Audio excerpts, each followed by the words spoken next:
အဲ့ဒါလေးကမစော့အောင်လေးမောင်လေးအဲ့ဒါတော်လေးဟုတ်ဒီချောင်းတွေကဘာမှတုံးတာလဲကျွန်တော်တို့ဒီမှာ UB လေးတုံးတာမဟုတ်ဘူးဒီချောင်းတွေကဘာမှတုံးတာ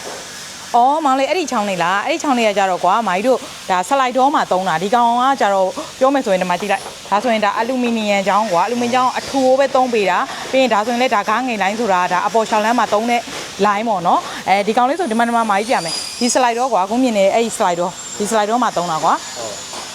ဒီဟာလေးရောပါလေးတယ်အော်အဲ့ဒါလေးကလေးလုံးပြီးကွာဆလိုက်တော့မှဆိုရင်လေမိုင်းတို့ကဒီကောင်ဆိုရင်ဒါအပေါ်ဘက်မှာထားတာအပေါ်ဘက်မှာဒီကောင်ဒီပေါ့နော်လေးလုံးပြီးလေးနဲ့ခုနမောင်လေးမေးတဲ့ဒီကောင်ဒီမှာကားငယ်လိုင်းလေးနဲ့အဲ့ဒါအပေါ်ဘက်မှာဒီကဆွဲပေးတာဒီဟာလေးကလည်းဘာလေးမလို့သေးရစရာလေးအော်အဲ့ဒီကောင်လေးရလားအဲ့ဒီကောင်လေးကကြတော့မိုင်းတို့ကအတန်လုံအောင်လို့ထည့်ပေးတာဆလိုက်တော့တဲ့အကုန်လုံးမှာဆိုရင်အဲ့လိုမျိုးလေးပါတယ်ပေါ့နော်ဒါရွှေမိတ်ကဆလိုက်တော့မှန်သမျှမှာအတန်လုံတဲ့အတွက်ကွာအထက်အတန်ကိုလည်းအပြင်ကမကြောက်ရုံးကန်းနေဆိုပို့ပြီးတော့သုံးလို့အဆင်ပြေတာပေါ့ဟုတ်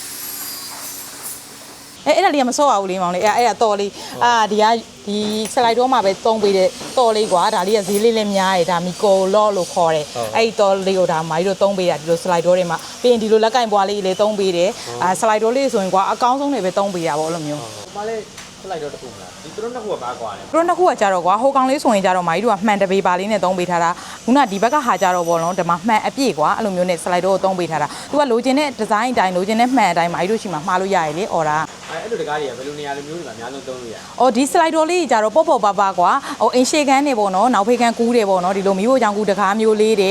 ပြီးတော့ရုံးခန်းလိုတကားမျိုးလေးမိုင်းတို့ရုံးခန်းမှာလေးသုံးထားတယ်မောင်လေးမြင်တဲ့အတိုင်းလေဒါလေးကြတော့အဲ့လိုလက်တစ်ဖက်သေးတစ်ပဲဖွင့်လို့ရတယ်ကွာအဲ့လိုမျိုးလေးမှာအသုံးများတာပေါ့ပေါ့ပေါ့ပါပါလေးနဲ့လေ